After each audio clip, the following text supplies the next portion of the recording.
आदाब बच्चों, उम्मीद है आप सब खैर आफियत से और अपने किसी न किसी एग्ज़ाम की ज़रूर तैयारी कर रहे होंगे।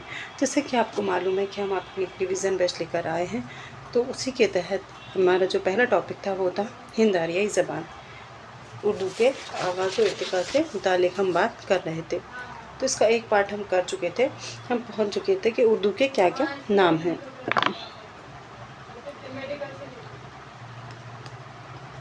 उर्दू के नाम, उर्दू को किस किस नाम से जाना जाता है? हिंदी, हिंदुस्तानी, रेख्ता, इन सब नामों से जाना जाता है। और उर्दू जो इसका नाम पड़ा वो कब पड़ा और किसने रखा? उर्दू जो नाम रखा वो किसने रखा? वो रखा मुसफ़ी ने, और फिर ये इसी नाम से आपके और हमारे सामने आई। अब ये था हिंद आरियाई। इसको तीन एतबार में तकसीम किया है। कदीम हिंद आरियाई, उसके बाद वस्ती हिंद आरियाई और जदीद हिंद आरियाई। तो हम बात कर रहे थे किसकी? यहाँ पर हम बात कर रहे थे जो पहला दौर था कदीम हिंद आरियाई। इसका जो वक्त था, जो टाइम पीरियड था, वो कब से कब तक शुरू होता है? एक तो 1500 क़िब्ल मसीह से ये शुरू होता है। 1500 क़िब्ल मसीह से लेकर ये था 500 क़िब्ल मसीह तक। क्या था ये? कदीम हिंद आरियाई। इसको ज्ञानचंद ने 2 एतबार में तकसीम किया। कितने? 2। एक तो था वैदिक, एक तो था संस्कृत, और जो दूसरी थी वो क्या थी? वो थी क्लासिकी संस्कृत।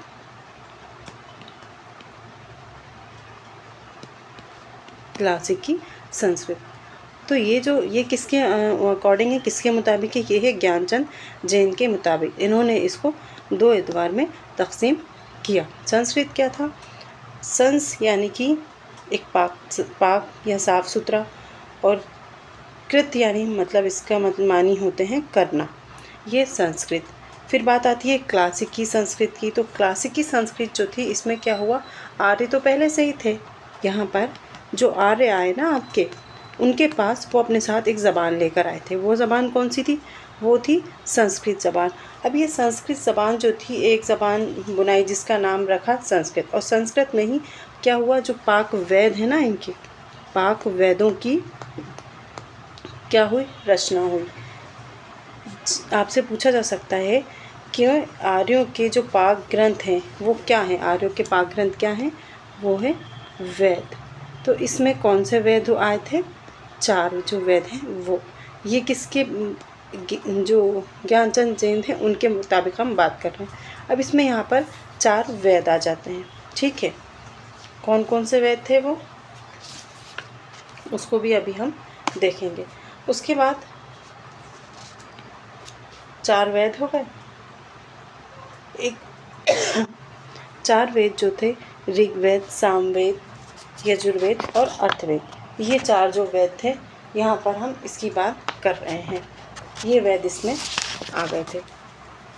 अब ये तो थी ज्ञानचंद जैन के मुताबिक। इसके बाद इसी को कदीम हिंद आरियाई, ये जो ज़माना है ना, ये जो वक्त है, इसको किसने? इसको 5 एतबार में भी तकसीम किया गया है। सुदेश्वर वर्मा ने इसको 5 मंजिलों में तकसीम किया। किसने? सुदेश्वर वर्मा ने। वो 5 मंजिलें कौन कौन सी थी? पहली मंजिल वैदिक मंजिल थी। वेद आपके पास आ ही चुके थे यहाँ पर, वैदिक मंजिल।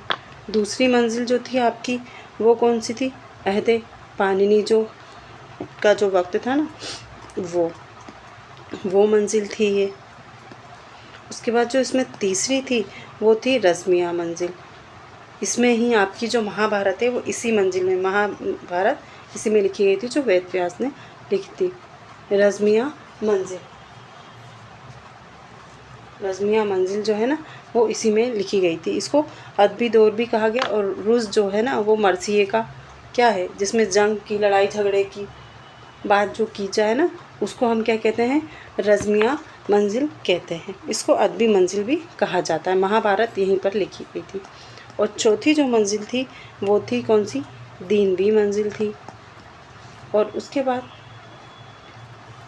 उसके बाद जो 5वीं मंजिल थी वो कौन सी थी? वो थी टकसाली मंजिल। तो ये सुदेश्वर वर्मा ने बताए हैं इसके 5 मंजिल, और जो 2 एतवार में इसको तकसीम किया था ये किसने किया था? ये किया था ज्ञानचंद जैन ने। तो हम यहाँ पर ये 5 मंजिलें हो गई।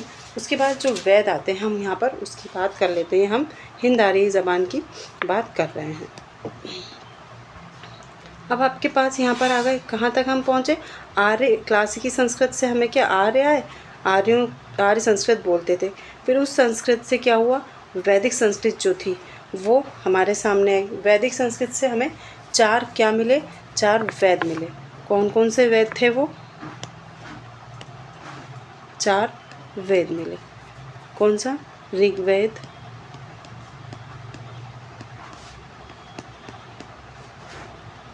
यजुर्वेद,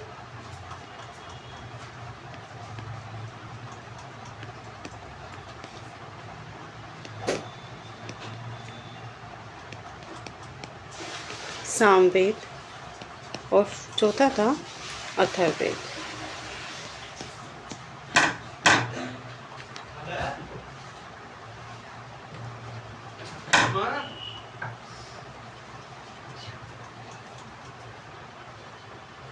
ये था अथर्ववेद। तो ये 4 वेद आए। अब इसके बाद अगर हम देखेंगे तो जो सबसे कदीम वेद था ना, वो कौन सा वेद था? सबसे कदीम और सबसे पुराना वेद वो कौन सा माना जाता है? वो माना जाता है आपका ऋग्वेद। ये था सबसे कदीम, यानी कि ये सबसे पुराना वेद है, कदीम वेद। इसको हम कहेंगे सबसे पुराना वेद। उसके बाद में जो जो वेद था ये था कौन सा? ये था जदीद वेद। ये था जदीद वेद। ये जदीदियत का वेद माना जाता है। उसके बाद मौसीकी का वेद जो था वो कौन सा था? वो था सामवेद। ये मौसीकी का वेद था। और मौसीकी की ज़बान जो थी वो कौन सी थी? वो थी मराठी ज़बान। तो ये 4 जो वेद थे ये हमें मिल चुके थे। कब मिले थे ये हमें? वैदिक संस्कृत जो आई थी उसमें। तो आप हम क्या कह सकते हैं कि हमें क्या क्या मिल गया? देखें आप यहाँ पर आर्य आए सबसे पहले। आर्यों से हमें क्या मिली? संस्कृत। संस्कृत से वैदिक संस्कृत। अब जब ये वैदिक संस्कृत आई ना तो क्या हुआ? ब्राह्मण जो थे वो भी इस ज़बान को बोलते थे। किसको?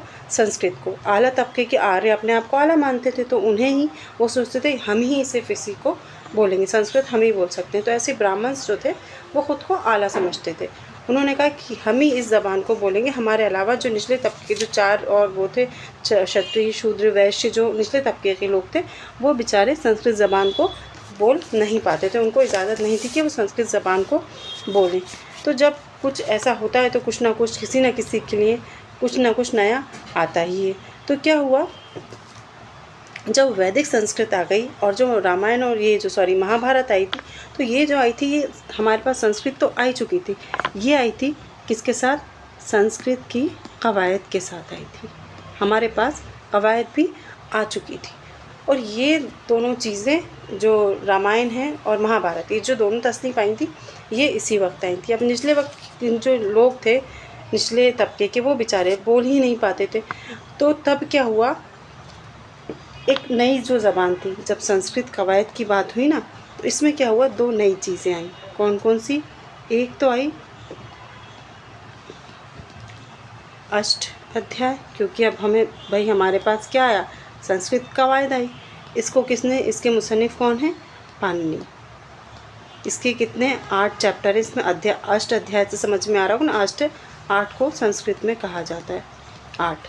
तो इसमें 8 चैप्टर थे और ये संस्कृत ज़बान की क्या है? पहली कवायद है। और दूसरी कौन सी आई थी? दूसरी आपकी आई थी महाभाष्य। महाभाष्य ये 2 संस्कृत की किताबें आई थी। इसको लिखा था पतंजलि ने। तो जब ये 2 किताबें आ गई हमारे पास, अब क्या हुआ? ये जो है ना, ये पतंजलि जो, इनको क्या कहा जाता है बताइए? इनको कहा जाता है योग गुरु कहा जाता है। इनको क्या कहा जाता है? योग गुरु। और जो योग दिवस है वो कब मनाया जाता है? वो मनाया जाता है 21 जून को। तो अब हम यहाँ तक आ गए। और उर्दू ज़बान की जो वो है आपकी कवायद की किताब, वो कौन सी है? संस्कृत की तो हमें मालूम चल गई यहाँ पे। उर्दू ज़बान की जो क़वायद है वो है आपकी दरियाए लताफ़त। ये किसकी दरियाए लताफ़त? ये है इंशाअल्लाह ख़ां इंशा की। और उर्दू की जो पहली किताब है वो भी फ़ारसी ज़बान की, वो भी दरियाए लताफ़त ही है। अब हम यहाँ तक आ गए। ये हो गई कौन सी पांचों जो मंजिल थी वो हमने देख ली। उसके बाद हमें प्राकृत मिल गई। उसके बाद हमें संस्कृत जो ज़बान थी वो भी हमें मिल गई और संस्कृत की क़वायद भी हमको मिल गई। अब जब हम यहाँ पर आ जाते हैं 500 क़िब्ल मसीह क़दीम हिंद आरियाई में, हम कहाँ तक आ गए? ये वाला जो दौर था ना, ये वाला, ये हम पूरा तय कर चुके थे। अब हम यहाँ तक पहुँच चुके थे। जब हम यहाँ तक पहुँचे तो क्या हुआ? 2 लोगों की पैदाइश हुई। यहाँ पर जब हम आए तो यहाँ पर आप देखेंगे, यहाँ पर 2 लोगों की क्या हुई? पैदाइश हुई। ये 2 लोग कौन थे? एक तो थे ये गौतम बुद्ध और दूसरे थे महावीर स्वामी। महावीर स्वामी, ये 2 लोगों की यहाँ पर पैदाइश हुई। अब जब इनकी यहाँ पर पैदाइश हुई तो भाई अब जब कुछ नया आया, कोई नए लोग आए हैं, जैसे मैं भोपाल से दिल्ली जाऊँ या कोई दिल्ली वाला शख्स भोपाल आए या कहीं लखनऊ जाए, तो जो मेरी ज़बान है मैं उसे वहाँ पर बोलूँगी, जो उनकी ज़बान है वो यहाँ पर बोलेंगी। तो ये जो 2 लोग थे, ये अपने, इनकी जो ज़बान थी वो कौन सी थी? वो एक नई ज़बान थी। ये अपने साथ क्या लेकर आए? प्राकृत। प्राकृत के क्या मायने होते हैं? नेचुरल, जो चीज़ कुदरती हो। क्या हो? जो चीज़ कुदरती हो, पूरी तरीके से नेचुरल हो। तो यहाँ पर एक नई ज़बान हमको मिल गई थी, वो क्या थी? प्राकृत। अब देखें अपन, सबसे पहले हमारे को क्या मिला? हमें सबसे पहले हमें मिला संस्कृत। जो आर्य आए थे ना, आर्य, वो अपने साथ कहलाए, उनके पास क्या थी? संस्कृत। संस्कृत इनके पास थी। उसके बाद संस्कृत में हमें वैदिक संस्कृत मिली और यहाँ से हमें क्या मिले? वैदिक संस्कृत। ठीक, उसके बाद हमको क्या मिलता है? जब वैदिक संस्कृत मिली, यहाँ पर हमको मिल गए वेद। अब वेद आ गए, उसके बाद ब्राह्मण आए। ब्राह्मण जो आए वो भी अपने आप को आला बताने लगे और वो भी ये ज़बान बोलने लगे। उसके बाद क्या हुआ? ये सारा जब दौर चला तो एक और नई ज़बान मिली। वो क्या मिली हमें? प्राकृत। और किसके ज़रिए? गौतम बुद्ध और महावीर। हम यहाँ तक पहुँच चुके थे, यहाँ हम आ गए थे, ये अपने अख्ताम तक पहुँच गया था। अब जब यहाँ पर प्राकृत आई इन 2 लोगों के ज़रिए, तो यहाँ से कौन सा दौर शुरू होता है? 500 से जो 1000 क़िब्ल मसीह होता है वो होता है अहद वस्ती का दौर। तो हम यहाँ पहुँचते हैं तो हमें प्राकृत ज़बान मिल जाती है। इन सब से निकल कर हम यहाँ पहुँच चुके हैं। ठीक है, अब हम देखेंगे। अब ये यहाँ से शुरू हो जाता है कौन सा? दूसरा दौर। ये दूसरा दौर कौन सा था? अहद वस्ती का जो दौर था वो था दूसरा दौर। और यही जो टाइम पीरियड है ये सबसे लंबा 1500 साल का वक्त, यानी कि इन तीनों में सबसे लंबा टाइम पीरियड यही माना जाता है। जो दूसरा दौर था वो कौन सा था? अहद वस्ती का दौर। अब इसमें भी जाहिर सी बात है कुछ ना कुछ तो तब्दीलियाँ हुई होंगी। ये है 500 क़िब्ल मसीह से लेकर ये कब तक था? 1000। इसकी जो तारीख़ है ना वो कितने मानी जाती है? वो मानी जाती है 1500 साल, यानी कि सबसे लंबा जो वक्त था वो यही था। अब इसको 3 एतबार में तकसीम किया। पहली प्राकृत, दूसरी प्राकृत और तीसरी प्राकृत। इसको 3 एतबार में तकसीम किया गया है। कौन कौन सी? पहली प्राकृत, दूसरी प्राकृत और उसके बाद तीसरी प्राकृत। ठीक, ये मिल गया। अब यहाँ इसका जो वक्त था वो कब से, उसको भी 3 एतबार में तकसीम किया गया। अब ये 500 से ही शुरू होगा, तो 500 से 1000 क़िब्ल मसीह तक था ये। उसके बाद 1000 से 500 ये वाला था, दूसरी प्राकृत का था। 1000 से 500 क़िब्ल मसीह। उसके बाद फिर 500 से 1000 क़िब्ल मसीह। 500 से 1000 किबलोसी। तो ये कौन सा था? ये था अहदे वस्ती का, जिसको 3 उसमें एतवार में तकसीम किया गया है। और यहाँ से हमें मिलेगी कौन सी ज़बान? आभ्रंश, जिसको हम कहते हैं, जो तीसरा जो दौर था ना, थर्ड वाला, ये वाले, इसमें अभी आप देखेंगे, आगे पढ़ेंगे, इससे क्या निकलती है? यहीं से आभ्रंश निकलती है। ये जो पहला दौर है ना, इसमें इसको क्या कहा जाता है? पाली। यहाँ पर हमें क्या मिल गई थी? पाली, जो कि आवाम की ज़बान थी। उसके बाद फिर शुरू होती है प्राकृत ज़बान। तो ये जो अहद वस्ती है, जो ये शुरू कब से हो रहा है? ये शुरू होता है, इसको आप लिख लीजिए, ये अपना शुरू होता है 1712 से। हाँ, 1712 से ये शुरू होता है। किसके वक्त में? जब मोहम्मद बिन कासिम के दौर में ये शुरू होता है, जब वो कहाँ आए थे? हिंदुस्तान आए थे। और यहाँ ये कौन थे? ये पहले मुसलमान माने जाते हैं, पहले मुसलमान जो सिंध के रास्ते से कहाँ पर आए थे? हिंदुस्तान आए थे। और 1712 से लेकर 1857 तक बहादुर शाह जफ़र के दौर तक को हम क्या कहते हैं? ये जो मिडाइवल जो पीरियड है वो कहा जाता है। अब इसमें क्या होता है? इसको हमने 3 एतवार में तकसीम किया, तो अब हम इसको एक एक करके तफसील से समझेंगे।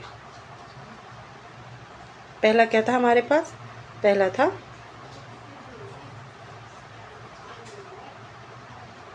चलिए, फर्स्ट जो था, फर्स्ट क्या था हमारा? पहली प्राकृत। पहली प्राकृत में क्या होता है?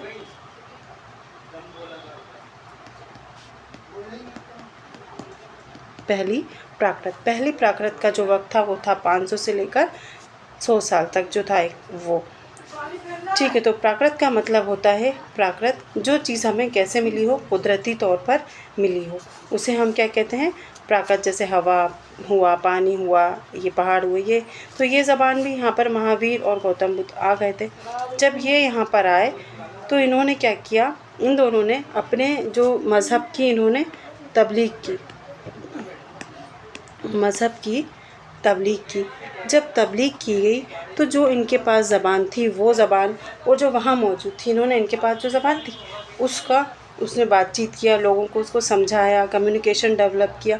जब कम्युनिकेशन डेवलप हुआ तो लोगों को ये बात समझ में आने लगी। तो उस वक्त वहाँ से इस ज़बान को क्या मिला? और फ़रोग़ मिलने लगा। प्राकृत जो ज़बान थी ना, उसको फ़रोग़ देने में जो गौतम बुद्ध हैं और महावीर स्वामी, इन दोनों का ख़ास हाथ रहा है। मतलब इन दोनों के ज़रिए ही इस टाइम पीरियड में, इस वक्त में इस ज़बान को मकबूलियत हासिल हुई। क्यों? क्योंकि उन्होंने तबलीग की, लोगों के साथ कम्युनिकेशन डेवलप किया, उनके जज्बात को समझा, और ये सारी जब चीज़ें हुई तो पहली प्राकृत आ गई। और जब पहली प्राकृत आई तो इसका पहली प्राकृत का अदबी रूप आया हमारे।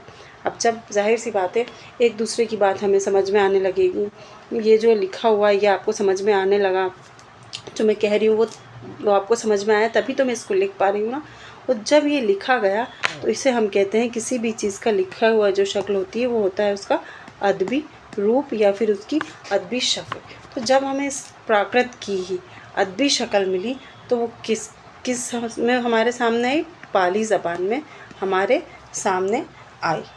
उसका अदबी रूप क्या कहलाया? प्राकृत का ही अदबी रूप क्या कहलाता है? पाली कहलाता है। हम इसको एक डायग्राम बनाते हैं, उससे इजीली ये आपको समझ में आ जाएगा।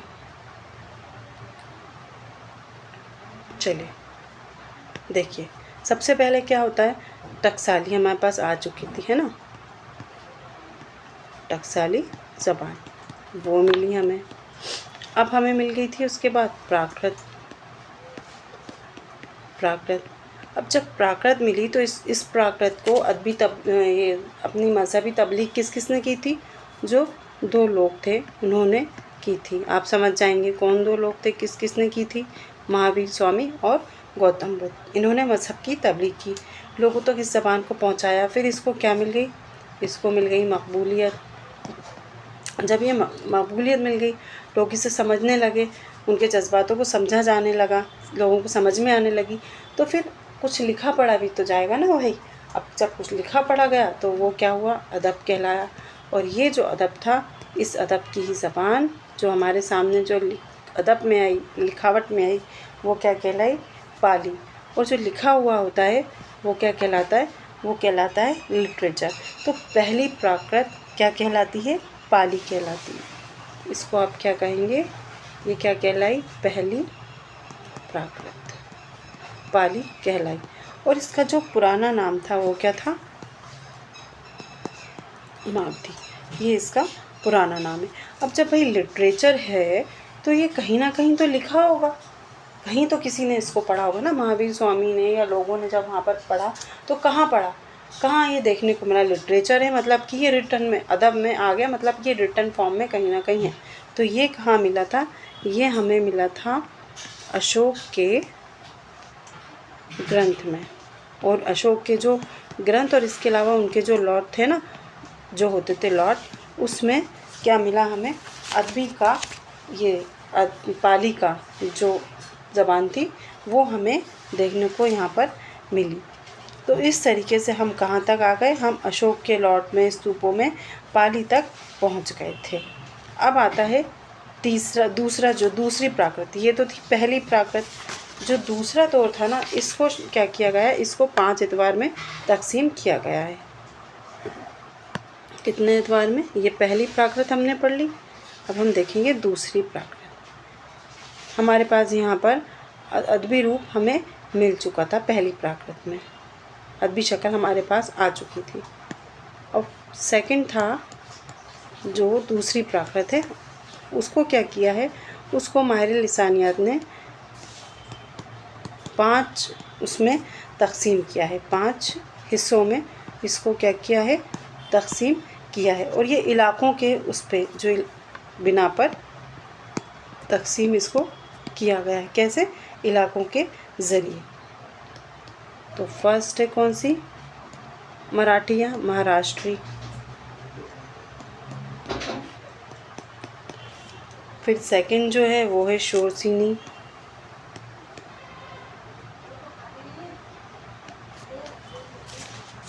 और सॉरी, इसके बाद है मागधी, थर्ड।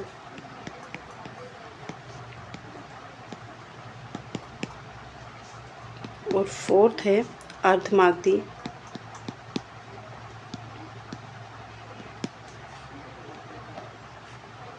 और फिफ्थ थी इसमें 85। अब यहाँ ये जो 5 ज़बान है, इनको इलाकों के बिना पर ही तो अलग अलग किया गया। तो इन सब के क्या थे? अलग अलग इलाके थे। वो कौन कौन से इलाके थे उनको हम यहाँ पर लिख लेते हैं।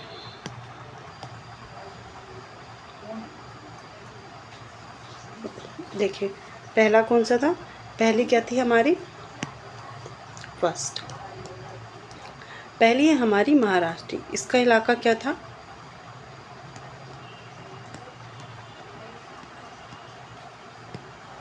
इसका जो इलाका है ये था जनूबी दक्कन। ये इसका इलाका है। इस वक्त महाराष्ट्र जो था ना, वो ये वहाँ पर यही ज़बान बोली जाती थी। दूसरा है आपका शोरसिनी। ये आपके उर्दू की आगाज़ और इर्तिका के उससे सबसे ज़्यादा इम्पॉर्टेंट है। अभी आगे आप देखेंगे जो उर्दू का आगाज़ और इर्तिका होता है वो इसी ज़बान से होता है, शोरसिनी। शूरसिनी जो है इसका क्या इलाका था? इसका था आपका मथुरा का जो इलाका था वो पूरा। उसके बाद जो थर्ड है वो आपका था मगधी। क्या था वो? मगधी। इसका जो इलाका था वो क्या था? मशरक़ी हिंदुस्तान। मतलब पूरे जो हिंदुस्तान में बोली जाती थी ना, वो यही वाली ज़बान बोली जाती थी। उसके बाद में फोर्थ जो था आपका अर्धमागधी था। अर्धमागधी।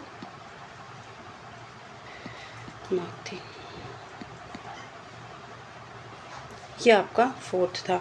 इसका जो इलाका था वो, इसका इलाका क्या था? यूपी, उत्तर प्रदेश का। ये इसका इलाका था। और जो 85 है वो कश्मीर और पंजाब में बोली जाती थी।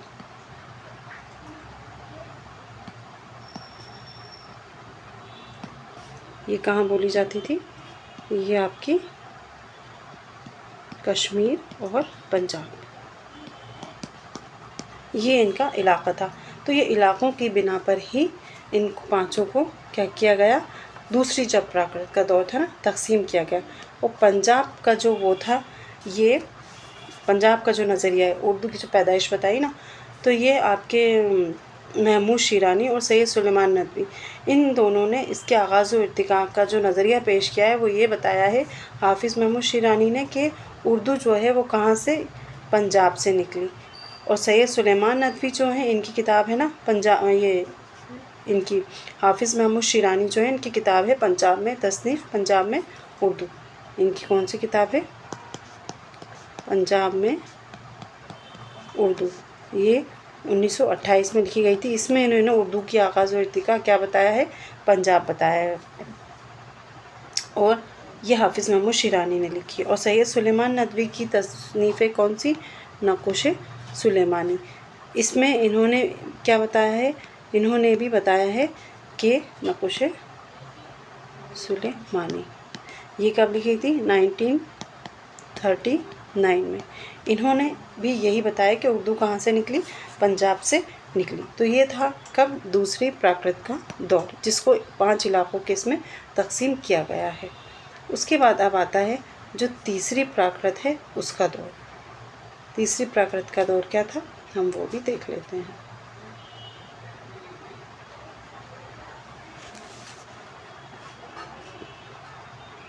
तीसरी प्राकृत का दौर कब से कब तक माना गया है, तीसरी प्राकृत का दौर आपका माना गया है 500 से 1000 तक। जब ये ज़बान, मतलब कहा जाता है कि जो तीसरा जो दौर था वो था बिगड़ी हुई ज़बान का। तीसरी प्राकृत,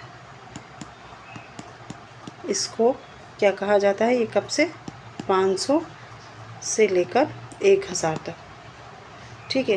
तो यहाँ पर कहा जाता है कि बिगड़ी हुई ज़बान जो एक मिली थी, वो बिगड़ी जो ज़बान थी ना, उसका ये दौर था। प्राकृत यहाँ पर आपको मिल चुकी थी, 5 इलाक़ों में भी उसको तकसीम किया जा चुका था। तो ये अब तीसरा दौर यहाँ से शुरू होता है, जिसको हम क्या कहते हैं, प्राकृत के बाद वो जो बिगड़ी हुई ज़बान हमें मिली थी, वो मिली थी कौन सी, अपभ्रंश। तो इसका भी हम एक चार्ट बनाते हैं, देखिए कैसे। सबसे पहले हमारे पास क्या आई, फर्स्ट आई हमारे पास, हम थोड़ा सा ऐसे लिखते हैं तो वो इजी रहेगा, संस्कृत आई। फिर उसके बाद हमें क्या मिला, उसके बाद हमें प्राकृत मिली, फिर वैदिक प्राकृत, फिर इसी प्राकृत से हमें क्या मिली, पाली। इसका प्राकृत का अदबी रूप, अदबी जो शक्ल थी ना, वो क्या थी, इसकी अदबी शक्ल पाली, पाली मिली। उसके बाद जो पाली के बाद हमें फोर्थ कौन सी मिली, शूरसेनी, फिर हमें ये मिली। अब फिफ्थ जो हमें मिली ना, शूरसेनी के बाद जो तीसरा दौर था, वो मिली हमें कौन सी, अपभ्रंश। ये थी हमारी तीसरी ज़बान। और ये अपभ्रंश के मानी की, इसके मानी ही होते हैं क्या, बिगड़ी हुई ज़बान के होते हैं। और ये आर्यों का ही दौर था, ऐसा नहीं कि यहाँ तक आर्य नहीं थे, यहाँ पर आर्य थे। और अगर हम इसे तारीख़ के पस मंज़र से देखते हैं तो जो सबसे आखिरी बादशाह था, सबसे आखिरी बादशाह और सुल्तान था, उसका जब इख्तिमाम हुआ, कौन, मोहम्मद बिन कासिम, जो पहला मुसलमान भी माना जाता है। तो उसने मतलब आखिरी में हमें वहाँ पर ये सारी और हिंदू सम्राट जो था, इसने हिंदुस्तान पर शासन किया था। तो वहाँ उनके जो तसनीफ़ थी, जो सारी चीज़ें थी, उनके ही टाइम पीरियड में हमें ये जो अपभ्रंश थी, ये क्या थी, ये शुरू हो चुकी थी। तो 500 से लेकर 1000 तक ये जो है, यहाँ तक का दौर क्या कहलाया, ये ही अपभ्रंश ज़बान कहलाई। अब अपभ्रंश और शूरसेनी, अब इस शूरसेनी से ही क्या, ये जो था ना, इसका मथुरा का इलाका था, इसका इलाका था कहाँ का, मथुरा का। तो हमें अपभ्रंश मिल चुकी थी और शूरसेनी। अब यहाँ से ही उर्दू का क्या होता है, आगाज़ माना जाता है। कहाँ से, कि शूरसेनी से उर्दू का आगाज़। इसमें भी आप डिटेल में हम आगे पढ़ेंगे। यहाँ खड़ी बोली आती है, एक खड़ी बोली। उसके बाद जो मशरिकी हिंदी, और तीसरा जो दौर है ना, 1000 तक हम यहाँ तक पहुँच चुके हैं अब। तो जो तीसरा दौर होगा ना, उसमें हम किसको पढ़ेंगे, उसमें हम पढ़ेंगे, अपभ्रंश मिल गई हमें, शूरसेनी मिल गई। अब इस शूरसेनी अपभ्रंश को भी कई हिस्सों में क्या किया है, तकसीम किया गया। ये मथुरा का इलाका था, अलग अलग इलाके तो थे ही। मथुरा में 4 बोलियाँ थी, शूरसेनी अपभ्रंश के इलाके में बोली गई और यहीं से उर्दू का क्या हुआ, आगाज़ माना जाता है। अब इसकी भी 4 बोलियाँ थी, खड़ी बोली, हिंदुस्तानी, राजस्थानी, पंजाबी और गुजराती। तो इन 4 के बाद यहाँ से क्या निकलती है, यहीं से होती है उर्दू की पैदाइश। कौन कौन सी थी इसकी, शूरसेनी की 4 बोलियाँ। पहली थी खड़ी बोली, देखिए यहाँ लिखती हूँ मैं, खड़ी बोली। फिर जो दूसरी थी वो थी राजस्थानी,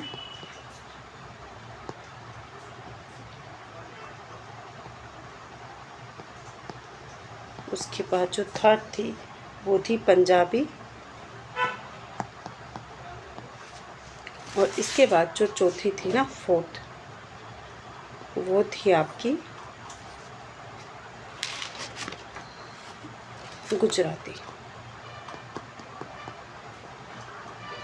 तो अब यहाँ पर हम किसके बारे में बात करेंगे, शूरसेनी अपभ्रंश, मागधी अपभ्रंश, अर्धमागधी अपभ्रंश, महाराष्ट्री और प्राच्य। उसके बाद शुरू हो जाएगा आपका जदीद हिंद आर्याई का जो दौर था ना वो। तो आज हमने क्या देखा, इसमें हमने सेकंड पार्ट में देखा कदीम हिंद आर्याई हम देख चुके थे। आज हमने देखा कौन सा, वस्ती हिंद आर्याई। कौन सा हमने दौर पढ़ा, वस्ती हिंद आर्याई हमने पढ़ा। उसमें हमने क्या देखा, हमारे पास सबसे पहले क्या आया, हमारे पास संस्कृत आई, उसके बाद में प्राकृत संस्कृत आई, प्राकृत संस्कृत का अदबी रूप हमारे सामने आया पाली, पाली के बाद आया शूरसेनी और अपभ्रंश, अपभ्रंश के बाद क्या मिली हमें, शूरसेनी मिली, जिसके इसको भी 4 इसकी क्या थी, बोलियाँ थी।